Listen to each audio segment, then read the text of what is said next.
Olá a todos que nos acompanham no AEScast. Este é um espaço da nossa associação para conectar pessoas, compartilhar conhecimentos e fortalecer a engenharia e a arquitetura como pilares do desenvolvimento humano e sustentável.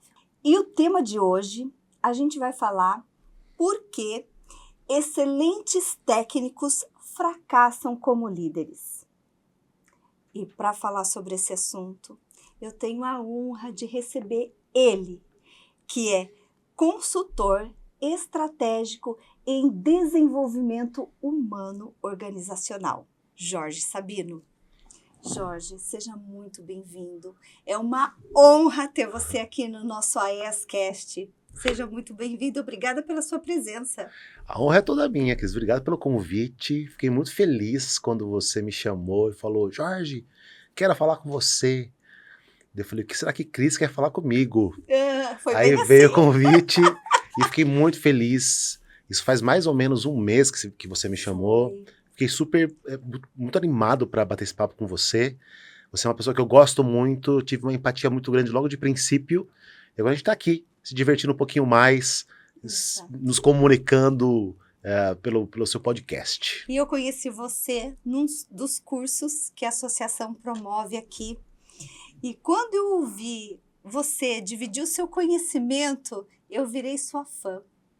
Nossa, eu falei, quanto conhecimento ele compartilha com a gente. E foi incrível. E daí a empatia, a admiração, respeito pelo seu conhecimento, por toda a sua...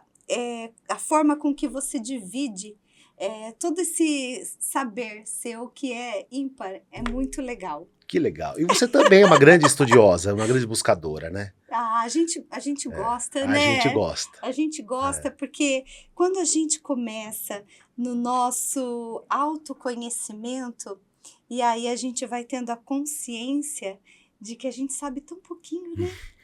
É verdade. E aí a gente vai pegando gosto por aprender, e aí, aí só vai.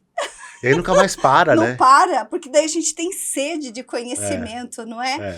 E eu acho que isso, Jorge, vem com a maturidade também, né? Quando a gente passa por alguns processos na nossa vida e eles nos levam a amadurecer, uns mais cedo, outros um pouquinho depois, e aí a gente vai amadurecendo e entrando nessa jornada de autoconhecimento. Uma vez eu vi um meme na internet que falava assim, o rapaz estava com o carro estacionado, ele olhou para a câmera e falou assim: é sério mesmo que a gente passou 40 anos da nossa vida sofrendo para agora na segunda metade, fazendo besteiras, para a segunda metade a gente resolver tudo que a gente passou na primeira metade da vida? Fantástico! Não é? E é isso, né? Eu acho que é isso, a vida se trata disso. É um eterno aprendizado, impressionante. E surfa bem quem admira e quem pega o gosto pela vida, porque é maravilhosa. E ao mesmo tempo é maravilhosa, mas você sabe que tem muita gente, e eu já fui muito dessa pessoa, e faço exercício para não ser, porque é um exercício diário, não aprende com as lições e fica preso às lições.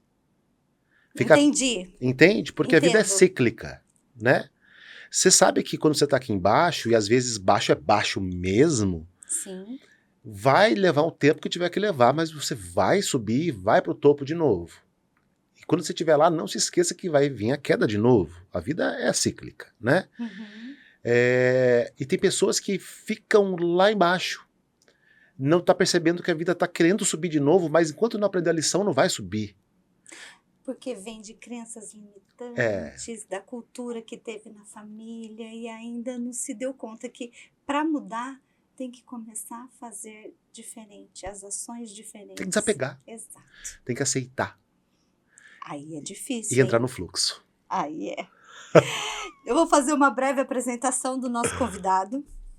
Ele que é consultor em gestão comportamental, master coach, como que fala? Ericksoniano, sistêmico, psicanalista e treinador comportamental. Atua no desenvolvimento de líderes, equipes e culturas organizacionais, utilizando metodologias de autoconhecimento, assessments, comportamentais e treinamentos em soft skills. Também é comunicador multifacetado com experiência como apresentador de TV, mestre de cerimônias e locutor comercial. Uau!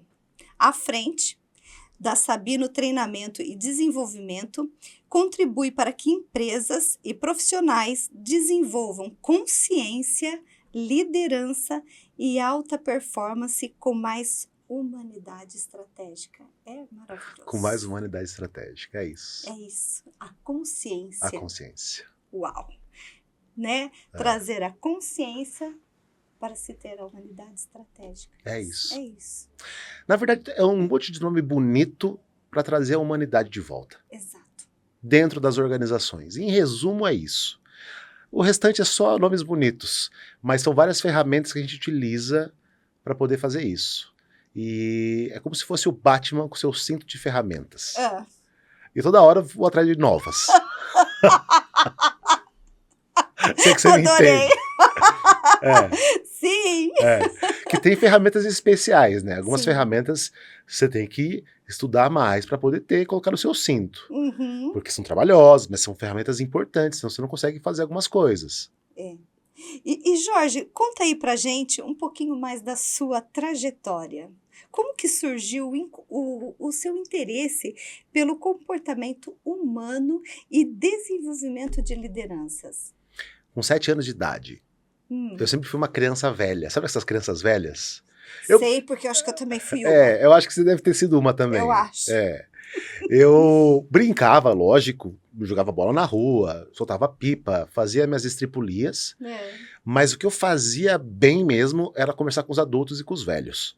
Eu adorava. Eu era uma criança velha que se divertia com a minha bisavó que morava nos fundos de casa, a avó Dila. Tá. Então eu aprendia muito com ela, com meu bisavô, o vô Gigio, que era descendente de índio e de uma italiana. Uhum. Então meu primeiro atendimento foi com 7 anos de idade. Uau. Conta pra gente como foi isso. Eu lembro que proeza. eu nunca contei isso em situações assim, né? Uhum. Mas eu lembro que eu era muito nervoso. Minha avó era católica, mas como toda boa católica daquela época da década de 80, sempre tinha uma benzedeira de estimação. Então ela me levava sempre na benzedeira, né? Uhum. E as benzedeiras falavam, nossa, esse menino é muito nervoso, etc e tal. Então eu constantemente tinha 2 benzedeiras no meu bairro. E eu aprendi a benzer. Você acredita? Com 7 Com anos? 7 anos, porque eu ia muito. E você era nervoso Eu também? era muito nervoso, muito nervoso. Não imagino. E aí que a primeira pessoa que eu atendi com benzimento foi minha tia. E daí melhorou. E daí ela começou a disseminar para as pessoas. E minha mãe chegou e falou para ela, tia, pode parar com essa história. Daqui a pouco eu tô fazendo fila aqui na porta de casa e ele é só uma criança. Então eu costumo dizer que esse foi meu primeiro atendimento. Mas a minha propensão a ouvir sempre foi muito grande. Sempre gostei de ouvir, né? E a minha propensão à arte também. Então me interessei por diversos tipos de arte. Artes cênicas, fui estudar teatro, dança, não fui estudar dança, mas mesmo que timidamente me expressava um pouco pela dança, fotografia, pintura, desenho, sempre desenhei. E com cerca de 18, 19, 15, 16, 17, 18 anos, eu decidi que queria ser ator. Então toda a minha vida para os próximos 15 anos adiante foi com esse foco. Quando eu cheguei em 2014 na Escola de Preparação de Atores Wolf Maia em São Paulo, depois de uma jornada, depois de ter ido morar na Austrália por conta do sonho de ser ator, eu queria ser ator em Hollywood. Ah, que legal! Acabou que não deu certo, voltei para o Brasil. Em 2014 fui fazer artes cênicas em São Paulo. Depois de 6 meses de curso, indo muito bem no curso, decidi que não era ator que eu queria ser. Aí eu tive uma quebra de identidade muito grande, porque eu já fazia comerciais, já apresentava TV, já fazia locução para publicidade, já estava com grandes marcas. Olha que legal! Já fazia MMA, apresentava MMA em Santa Catarina pelo canal Combate, da Rede Globo. Já tinha trabalhado na Globo, estava como apresentador do SBT nessa época. Ou seja, tudo voltado para esse caminho. Eu falei, não é isso que eu quero. E aí eu falei, mas o que eu quero então, depois de 15 anos de jornada? Foi quando eu, sem querer querendo, entrei no curso de psicanálise em 2015 e aí a jornada começou. Então a psicanálise me destruiu inteiro, jogou lá na lona. Você entrou na psicanálise pensando em atender pessoas? Eu nem sabia o que era psicanálise. Caiu assim de Caiu. paraquedas? Na verdade, eu fui convidado para dar um módulo de oratória na formação de psicanalistas. Era esse o jogo. E o professor Ricardo de Ribeiro falou assim, mas para você fazer o seu módulo, eu preciso que você estude psicanálise, porque como que você vai falar com psicanalistas se você não sabe o que é psicanálise? E foi assim. E daí, na psicanálise, eu comecei a descobrir tanta coisa sobre mim, que eu tive que parar por 2 vezes o curso. Fui terminar só em 2018, para dar conta do que eu tinha, para resolver ou não, para pelo menos tratar o que eu tinha descoberto. E foi assim minha preparação como treinador. Foi uma jornada intensa, árdua, dolorosa, e no final dessa jornada de 3, 4 anos, eu já era um treinador, que fui buscando outras formações no paralelo. Então, assim, a sua transição de carreira, bem dizer, pode-se dizer, ela se deu de uma crise de consciência de quem você era. Total, exatamente. Quem você era, o que sou, o que estou fazendo aqui, para onde vou. Isso, exatamente. Exatamente. E aí foi que, e assim, depois que você terminou a psicanálise, como que aconteceram os primeiros treinamentos de liderança? Já de liderança, na verdade, eu comecei com Ou como começou treinar liderança? Na verdade, eu nem sabia que eu já treinava líderes desde 2012, a convite do Senac, Sorocaba. Tá. Da Adriana Fratini, que é apresentadora da Bandeirantes, da Rádio Band, aqui de Sorocaba. Eu já era radialista e ela me convidou, você não quer dar oratória pra gente no curso livre, coisa e tal? Eu precisava de grana, falei, bora, não sei fazer isso, bora. Então eu aprendi no Senac como treinar pessoas. Certo. Com a metodologia, assim, eu não sabia, nunca tinha feito isso na vida. Só que quem vai buscar a oratória? Geralmente ou são líderes ou pessoas que têm algum tipo de bloqueio na fala. Mas geralmente essas pessoas são líderes também. Só que elas não descobriram isso ainda. Mas elas são. Ou aquelas pessoas que em determinado cargo começam a precisar falar com as equipes, com mais gente, reuniões. O chamado da liderança já está chegando. É disso que se trata. Então elas vão buscar destravar. E aí, eu comecei a dar no Senac o treinamento. Em final de 2013, eu estava voltando de Santa Catarina, que eu tinha ido morar lá para trabalhar como apresentador de MMA. Uau! Apresentador de MMA. Announcer, você acredita? Apresentei 30 eventos pelo canal Combate. Ao vivo. Ao vivo. Foi uma jornada. Eu sei que, no final de 2013, eu montei minha primeira turma de oratória, o Jorge Sabino fazendo. Depois nunca mais parei. Então foi assim que começou a minha conexão com os líderes. Né, destravando a fala. E como a minha jornada de autoconhecimento se coincidiu com a minha jornada com o treinador que veio concomitante, veio no paralelo, à medida que eu ia evoluindo no meu autoconhecimento, através dos treinamentos e formações que eu ia fazendo, eu ia inserindo no treinamento. Então, ele deixou de ser oratória e se tornou oratória, comunicação, que é mais amplo, e desenvolvimento pessoal, OCDP. Olha. Porque para mim não fazia sentido falar de comunicação e oratória se eu não falasse de desenvolvimento pessoal. E daí, para desenvolver isso para liderança, para outras frentes das soft skills que a gente chama, foi natural, porque eu tinha ido tão fundo em busca do meu ser, que eu falei, isso aqui dá para extrair muita coisa disso. E até hoje eu continuo extraindo. É maravilhoso, É maravilhoso. Né? Porque quando você fez aí o link com as pessoas, muitas vezes elas vão à frente de uma equipe, se tornam líderes por um chamado, enfim. E eu acredito que nada é por acaso e não existem coincidências. É tudo um trabalho, um fruto, uma consequência. Sem sombra de dúvida. E assim, hoje, o que você percebe na relação, as pessoas, em relação ao preparo emocional e comportamental das equipes? Eu acho que existe um trabalho longo a ser feito. Não tem como eu não encarar como missão. Não tem como. Porque eu sei da onde eu parti e aonde eu tive que entrar dentro de mim, lá na toca do coelho, para descobrir coisas. E é exatamente isso que as pessoas precisam entender, que elas vão precisar fazer uma hora ou outra. Não tem como fugir do caminho que você tem que trilhar. Esse olhar para dentro, né? Não tem como fugir. Aqueles que não que fogem, tem gente que foge. E é difícil, é muito difícil. É muito difícil. Porque É a doloroso. gente aceitar que a gente errou, ou que a gente É. tem uma dor ali que a gente nem sabe muitas vezes que tem, ou então não quer nem tocar. Às vezes até o cérebro, para proteger a gente da gente mesmo, É verdade. que tem isso, né? É, A gente nem lembra que a gente tem aquela dor. apaga. Exato, Mas a informação tá lá. exato.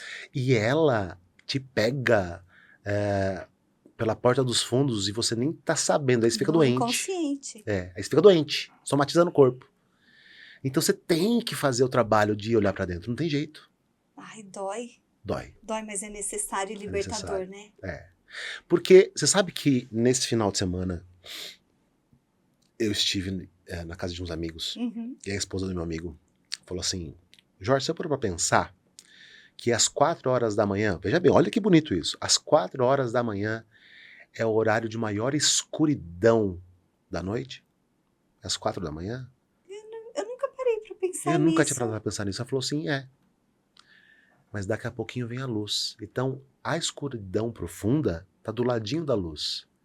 Então, se você quer expandir a sua luz, você vai ter que conhecer profundamente suas sombras. É bem profundo Isso isso. é muito profundo. É muito profundo. Mas chegar nesse lugar é muito doloroso. Rasga a alma. Rasga, Não rasga? arde. Mas a vida empurra pra isso. E a gente dá aquela deslizada para não ter que passar por ali, né? Pelo escuro total. Eu tenho certeza que para você estar aqui como host hoje desse podcast, com essa luz toda que você emana, você já teve que passar por poucas e boas. Já. Não é? Já. Então, essa luz toda é fruto disso. Porque muitas vezes, acho que quem nunca... todo mundo hoje lida com problemas, com as suas dificuldades, enfim. E muitas vezes, quando a gente está nessa escuridão, que no nosso processo de autoconhecimento, a gente lidar com as nossas sombras. Acho que isso... Eu fui parar para pensar nisso recentemente. Uhum. E aí, é aquilo que você comentou, né? Às vezes a gente passa metade da vida fazendo coisas Sim.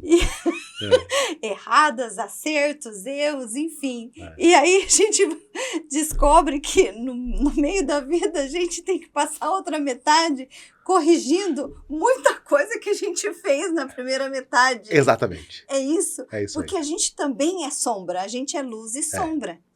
Porque a gente só consegue ser luz do contraste. É isso. Uau, que demais! É isso. Agora a gente vai entrar aí num assunto sobre cultura organizacional na prática. Na prática. Como que a cultura organizacional aparece no cotidiano de uma empresa? Como que você identifica isso? Quando você chega na recepção e a forma que você é recebido. É a melhor forma de entender cultura organizacional. Aí. A maneira que o porteiro te recebeu demonstra como que a alta liderança, que tem a chave da cultura, ela trata as pessoas. É por aí mesmo. É impressionante. Sensacional. E existe alguma diferença entre cultura que a empresa fala e a cultura que ela realmente pratica? Total, total. Muitas vezes... Que falar, a gente fala, né? Bonito nas mídias, edita aí, corta aqui. Mas e na prática? Quem você é quando ninguém está gravando? Isso é o mais importante. Quem você é quando ninguém está te vendo. Né? É isso.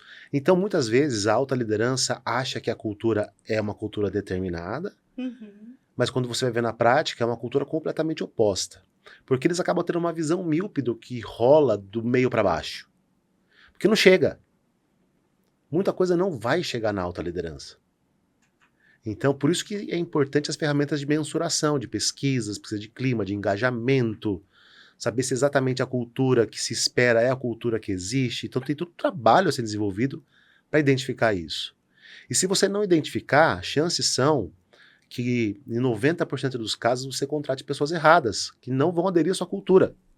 Porque você acha que é uma, mas é outra cultura. E as pessoas, às vezes você, na área, na parte de recrutamento e seleção, você vende a empresa de uma forma, mas quando a pessoa entra, na prática é outra forma. E daí ela sai, porque ela não tem match com a cultura. E isso gera um transtorno muito grande, um retrabalho muito grande e um desprendimento de capital muito grande, porque é caro contratar, Sim. é caro demitir, é caro você contratar errado. O turnover muito alto. Muito alto. E aí você gasta, é o que você falou, contratação, desligamento e outra. Quem vai treinar essas pessoas? É isso aí. Não é? É. Então você tira um funcionário de repente, ou você coloca no curso, porque se você colocar no curso, você tem o custo do curso para o colaborador, ou você tem o custo das horas daquele outro colaborador que vai treinar o novo colaborador. É isso. É isso. Então é oneroso. É.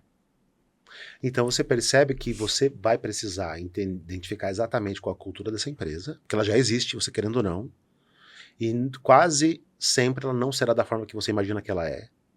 Então esse é um ponto. Outro ponto importante é que quem vai disseminar essa cultura para o pessoal mais da base são os líderes. Por isso que os líderes que geralmente estão constantemente em treinamento. Porque eles precisam modelar essa cultura da alta liderança, saber exatamente como disseminar essa informação. Porque o exemplo arrasta, né? Arrasta. Não adianta você falar, eu sinto assim, eu conduzo assim, mas todo mundo vê você conduzindo de uma outra forma. De outra forma.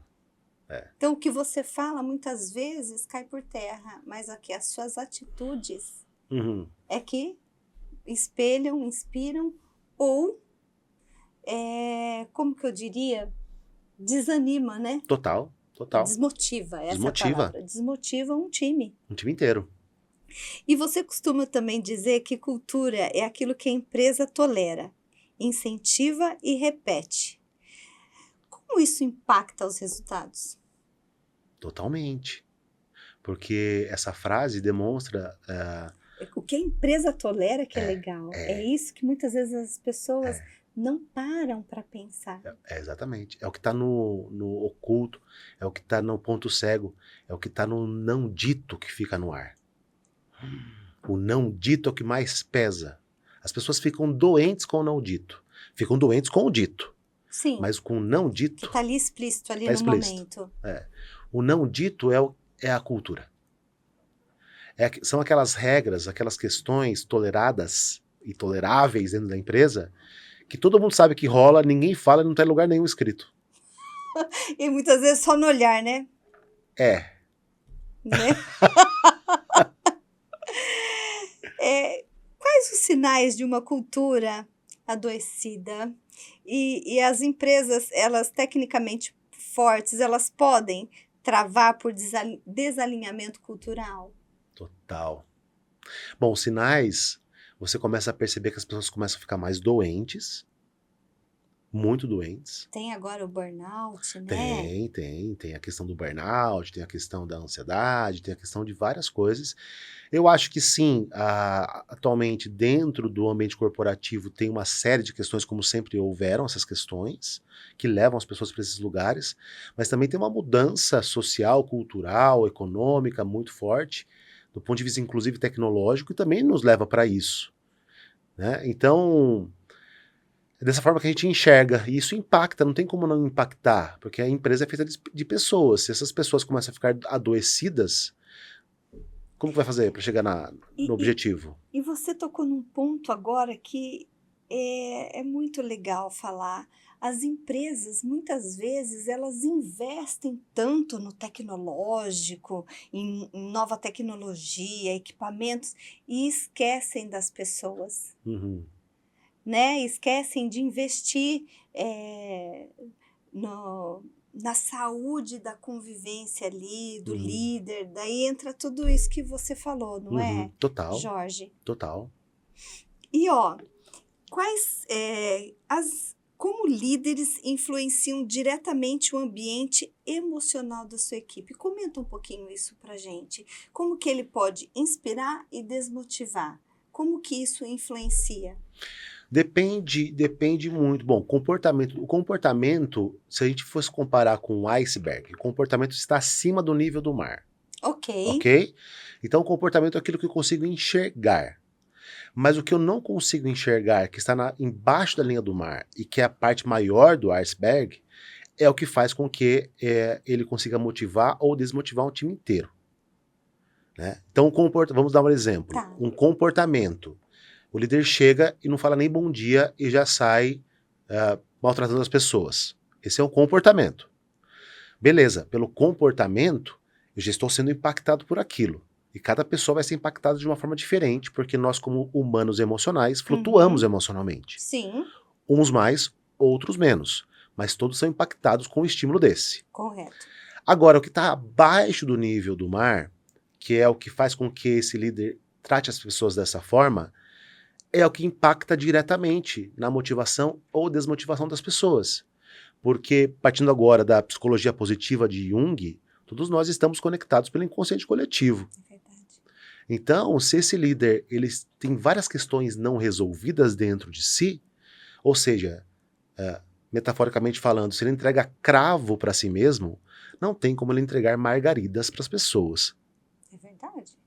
Não é verdade? É verdade. Então, ele entregando cravo para si, ele vai entregar cravo para o outro. E cravo tem espinhos. Espinhos, se você colocar o dedinho lá, você sangra. Por isso que a gente faz trabalho com a liderança. Você fez eu pensar aqui no famoso, quando a gente fala do inconsciente coletivo, no efeito manada, né? Eu vou fazer porque todo mundo faz. Sim, total. Né? Então, muitas coisas que estão abaixo do nível do mar, num nível, entre o consciente e o inconsciente. Tá. Fulano faz isso, mas todo mundo age dessa forma.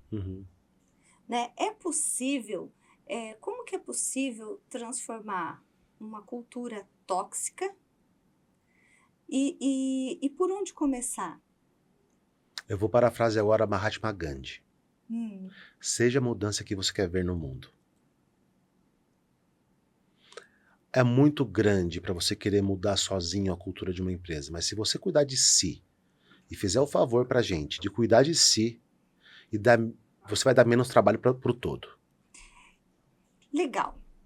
Um exemplo. Nós temos uma pirâmide. Certo. Certo? A base aqui é o operacional. Operacional. À medida que a pirâmide vai afunilando, nós temos os líderes até chegar no number one aí da empresa, Tá. certo? Da organização. Como quem está aqui na base pode ser esse agente transformador? Porque muitas vezes o funcionário está lá vivendo num ambiente tóxico, né, na empresa que ele está, e aí ele quer ser a transformação. Como quem está na base pode ter essa iniciativa? Ou não adianta, porque é só quem está na gestão é que consegue ter esse efeito de transformação? Geralmente a gente faz um trabalho top-down, que fala, começa lá de cima e vem trazendo. Mas você, ao perguntar isso, me lembrou do caso, vou voltar para a Índia de novo, lá onde Gandhi vivia.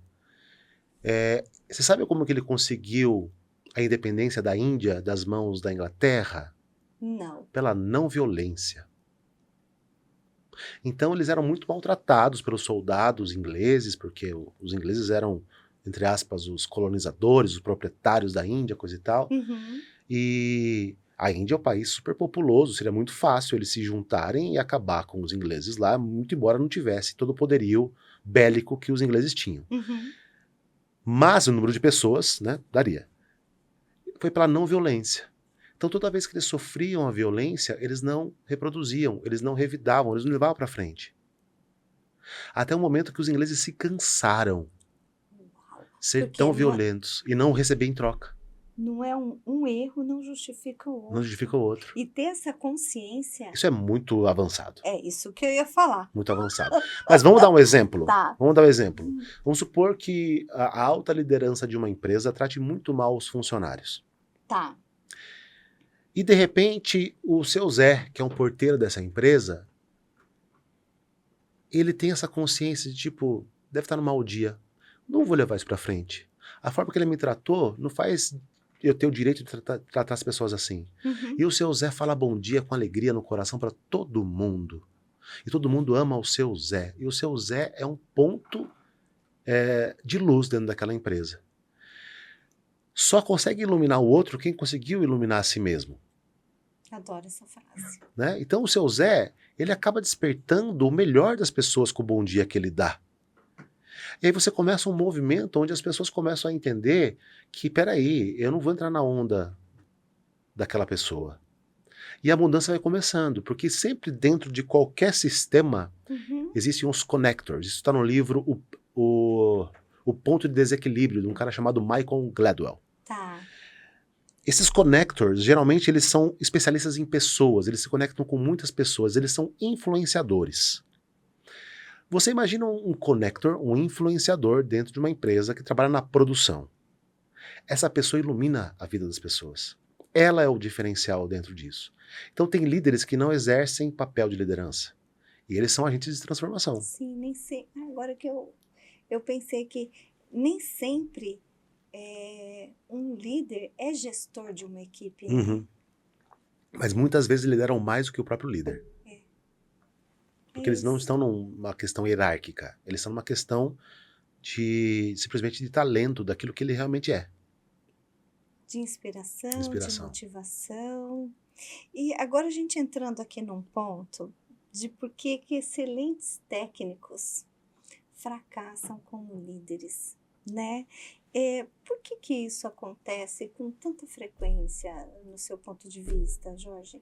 Porque a empresa é feita de pessoas. Então, se eu ficar só bom tecnicamente, bom no produto ou no serviço que vou prestar, e não ficar bom em pessoas, eu nunca vou crescer. E existe uma diferença entre autoridade técnica e liderança? Total. Comenta um pouquinho pra gente sobre isso. Bom, você, no desenvolvimento de uma carreira, você vai chegar um momento que ela vai virar um Y. Ou você vira altamente técnico, especialista, você vai crescer, mas você vai ter carreira solo, né? Você vai longe, vai ganhar um bom dinheiro, mas vai ser só você, forever young, né? Forever alone, forever alone. Forever alone, para sempre sozinho.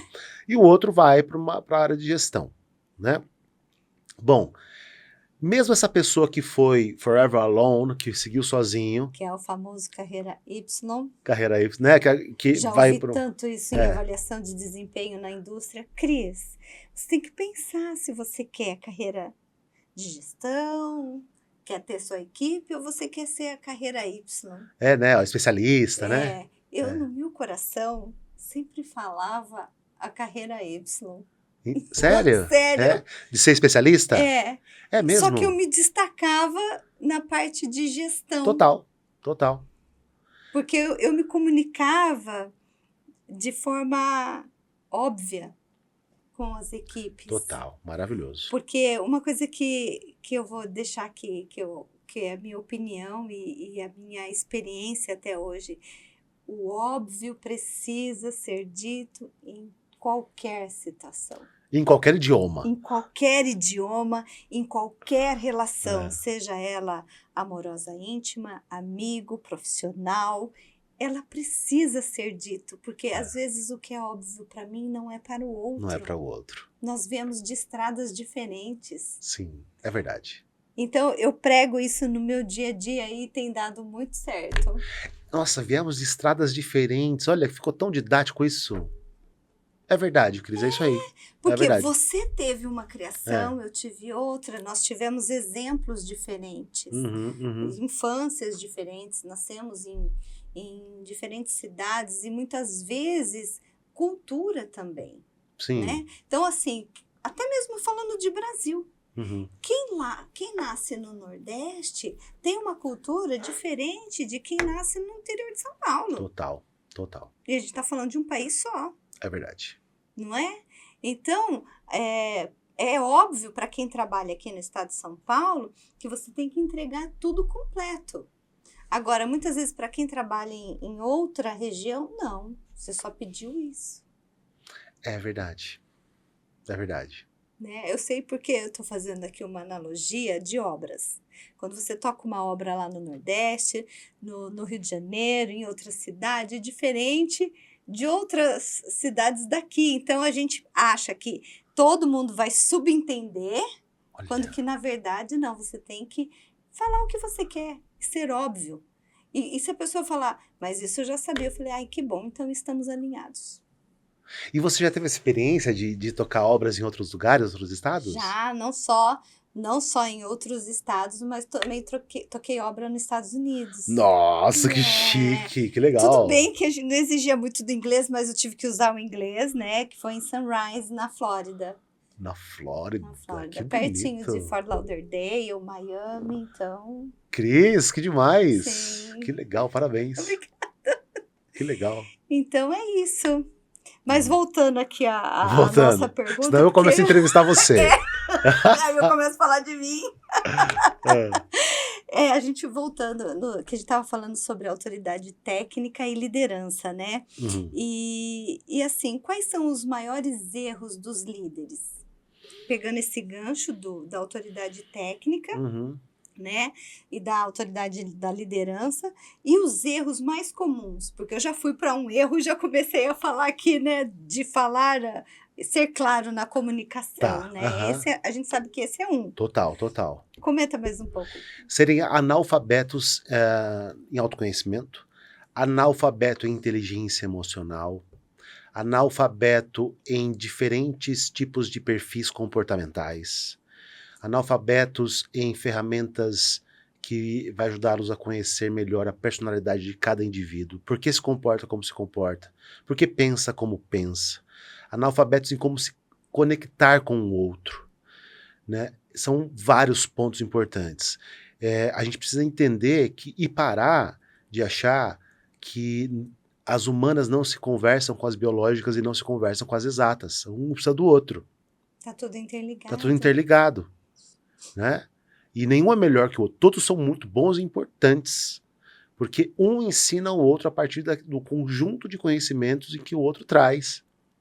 Então, e eu sei que estando aqui na Associação dos Engenheiros e Arquitetos, não é à toa que nós estamos aqui. A gente está aqui para levantar essa bandeira. Gente, vamos olhar para dentro aqui, vamos se conhecer, vamos conhecer melhor o outro, que eu só conheço melhor o outro a partir do meu autoconhecimento. Não é verdade? Exato. E é um processo, pode ser doloroso em alguns casos, mas muito bonito e muito necessário se você quiser ter sucesso nos negócios. Uhum. E eu vou dizer o porquê. Você pode ficar muito bom tecnicamente e começar a ganhar dinheiro e racionalmente você vai embora. Aí você vai ascendendo socialmente e vai chegar lá no topo da pirâmide ou mais próximo possível do topo. Uhum. Só que no topo cabem poucas pessoas, portanto o jogo é bruto. Se você for só com o racional e não tiver emocional, na primeira pancada que você leva, você desce, porque você não tem emocional.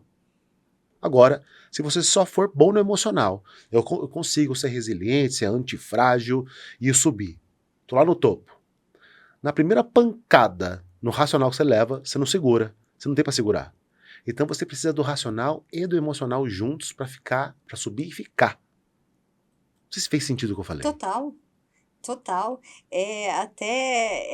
Vai de encontro com o que eu ia perguntar para você sobre desenvolver habilidades comportamentais, Uhum. né? E assim, a gente sabe que às vezes uma pessoa só emocional, ela acaba muitas vezes se perdendo no racional e vice-versa. E vice-versa. Porque ser só o racional também, você não tem a empatia das Não pessoas. tem. E aí quem que, né? Tô falando com uma pessoa que parece um computador, uma máquina, não tem sentimento, É isso. né? Não empata com a dor do outro, É isso. né? Saber falar, né? Como líder mesmo, enfim, né? É como lidar com conflitos dentro das equipes também. Uhum. Bom, tem vários níveis de conflitos, né? Isso que eu já ia entrar, né? É, Que é um gancho, né? Um gancho para a gente falar um pouquinho disso também. tem vários níveis de conflitos. Tem conflitos que daí você já não tem o que fazer mais. É torcer, fala, Deus, põe a mão, porque não tem mais o que fazer aqui. E que faz parte da sua consultoria, né? Enfim, do seu seu plano de desenvolvimento, você vai nesse âmago aí, nessa essência, nesse Sim. Geralmente eu vou muito profundo. no coração mesmo, No né? coração. Eu vou muito fundo mesmo, porque é a minha característica. Tá, Tem consultores que não vão tão a fundo, porque não é a característica deles. tá. Mas a minha característica, como está muito atrelado com o autoconhecimento profundo e filosofia e até espiritualidade, eu vou muito profundo. Então eu acabo atraindo e atendendo empresas que têm esse viés e têm esse valor, né? Então, basicamente, em todas as empresas que eu atuo hoje, eu chego, não tem como eu ir atender se eu não for comigo mesmo. Uhum. E como eu vou comigo mesmo atender essas empresas, eu levo toda a minha bagagem junto. E de alguma maneira a gente entra em ressonância. Que legal. Então tem empresas que são muito céticas, por exemplo, não é uma empresa que eu atuo. Porque é difícil aí, né? É difícil você entrar. fazer com que a empresa enxergue valor naquilo É. que você tem como cultura. Já e aconteceu. como, né, visão. De eu fechar contrato com uma empresa É. e simplesmente não dar match entre nós. Foi ótimo, mas não deu Adorei. match entre nós. Não deu match? Mas quando dá match, Sim. a gente casa. É fluido. Geralmente a gente começa a ficar, depois a gente começa a namorar, de repente a gente noiva e casa. Então tem uma empresa que eu tô há 7 anos. Uau, que legal. Olha que interessante. Ela saiu na época de cerca de 400 colaboradores, está com 1.200 hoje. Triplicou. Então só eu treinei 200 líderes lá. O Eric treinou 800 pessoas lá, o Eric. Tá. Então a gente quase treinou a empresa inteira. Só não treinamos muito o terceiro turno. Uau. É. Então é interessante isso, né? Muito, muito interessante. E de certa forma... E motivador, E motivador, né? poxa vida. Sim. Quando a empresa confia a mente da sua liderança para um consultor trabalhar, isso é muito sério. Não é? É demais. Demais. É porque você não tem como você trabalhar a mente e não influenciar diretamente sobre a cultura. Não tem como. Não tem como. Não tem como. E a empresa ter essa consciência e dar essa abertura Sim.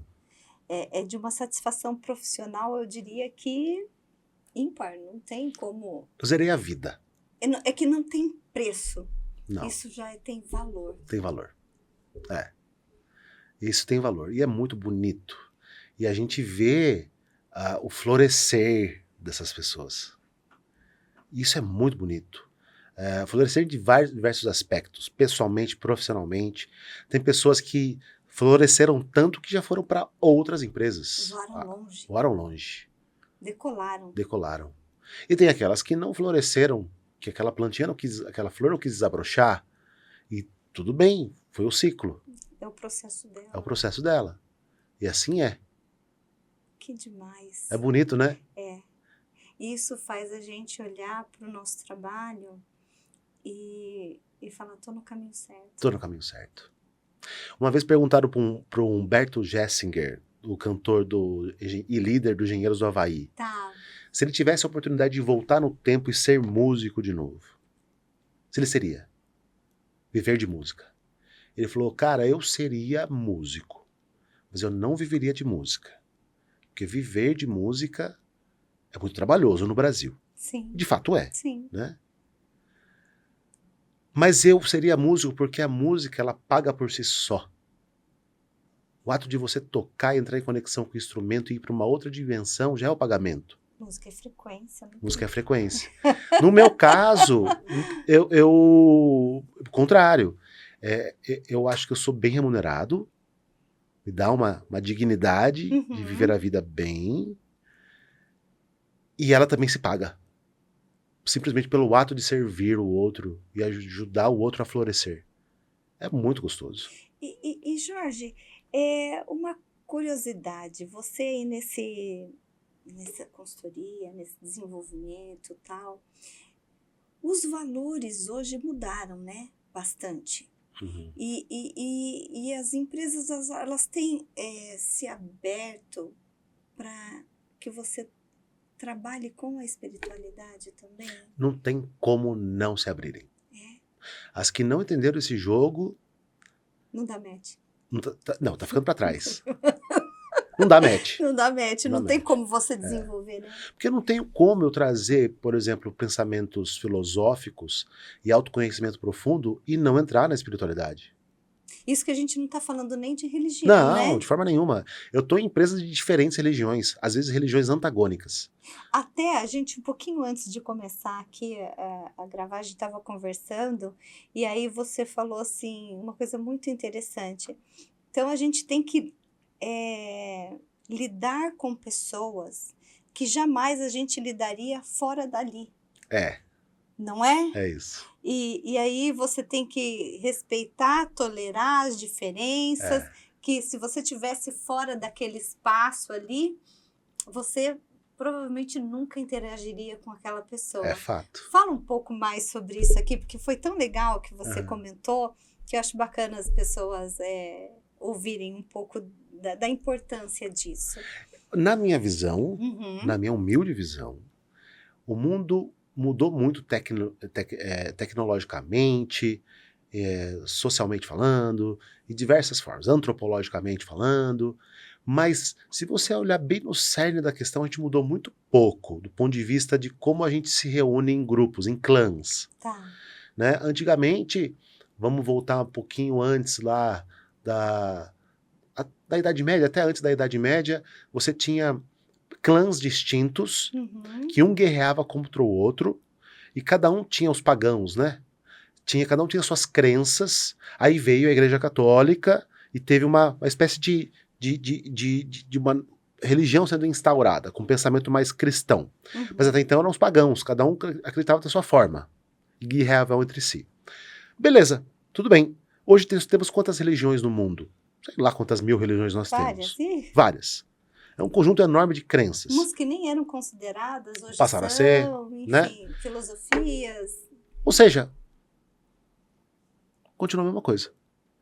Então, eu vou me unir com pessoas que têm um conjunto de crenças e valores próximos ou parecidos ou os mesmos que os meus, Uhum. e esse é o meu grupo. Um grupo que pensa diferente do meu grupo já não gosto muito. E tem grupos que pensam de maneira antagônica ao meu pensamento, eu vou gostar menos ainda. Isso é a sociedade, isso compõe a Sim, sociedade, sim. não é verdade? O pré-julgamento, o preconceito. O preconceito. Agora imagina reunir todos esses clãs na mesma empresa, defendendo a mesma bandeira. Como que faz? Tendo que trabalhar todo dia Tendo que junto. trabalhar. E um reportar pro outro. Nossa, Ai, que... é disso que se trata. Se não tiver um olhar espiritual para isso, de você evoluir e entender as diferenças, eu não sei o que é isso. Excelente. Não faz sentido, minha? Faz. Total. E agora a gente falando um pouquinho mais do futuro das empresas e das lideranças. O que as novas gerações esperam dos seus líderes? O que você tem observado nessas novas gerações? Propósito, valores éticos e valores com o meio ambiente, cuidado com o meio ambiente. Isso tem aumentado muito, É isso. né? E você percebe também nessa geração nova adentrando o mercado que elas estão cada vez mais assexuadas. Então, você tem o não binário, né? Nossa, agora é uma infinidade de gêneros, né? E o que isso eles estão nos ensinando? Eles estão nos ensinando que somos diferentes, pensamos diferentes, nos expressamos de forma diferentes. E essa galera tá entrando no mercado de trabalho. E aí, o que você vai fazer? Não tem como. A nova geração. É a nova geração, né? E é uma galera que vem com um posicionamento muito claro. Você tem que ter cuidado com a natureza. E se ele não comprar o lugar para onde você está levando ele, que é o propósito, ele não fica. Então, o que vai fazer com que essas pessoas queiram ficar é o tesão que elas vão ter ou não de levantar a bandeira que você levanta. Então, em primeiro lugar, você tem que saber exatamente para que a sua empresa existe. É diferente de por quê. De para que a sua empresa existe. Depois você vai falar como você vai fazer o trabalho e o que deve ser feito. Fez sentido? Fez. Que o para quê é o que É motiva, o que motiva. essa nova geração. É. E aparentemente, para nós, não vou falar old school, um pouquinho mais experiente, a gente fazia aquilo como, aqui a gente tem que roer o osso, a gente tem que tolerar isso, o que muitas vezes as novas gerações não têm mais essa tolerância. Não tem. Mas eu também não tive. Eu me considero middle school. Eu não sou old, não. Ótimo, adorei. Middle school. Né? Eu tô ali no meinho, né? E eu também não tive essa tolerância. Eu faço o que eu faço é propósito puro. É verdade. Né? Uhum. Eu poderia ter escolhido outros caminhos. Eu tive a oportunidade de me tornar engenheiro, inclusive. A empresa, uma alemã que eu trabalhava aqui em Sorocaba, eu fiz Senai, né? Não sei se você sabe. Eu fiz mecânica industrial no Senai. Que legal. E fui aprendiz do Senai, trabalhei nessa empresa há 5 anos. Uhum.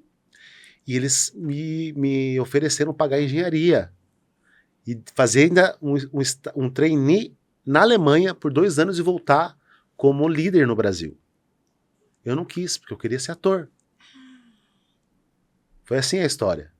Então, você ouviu mais o seu chamado Meu interno. chamado interno.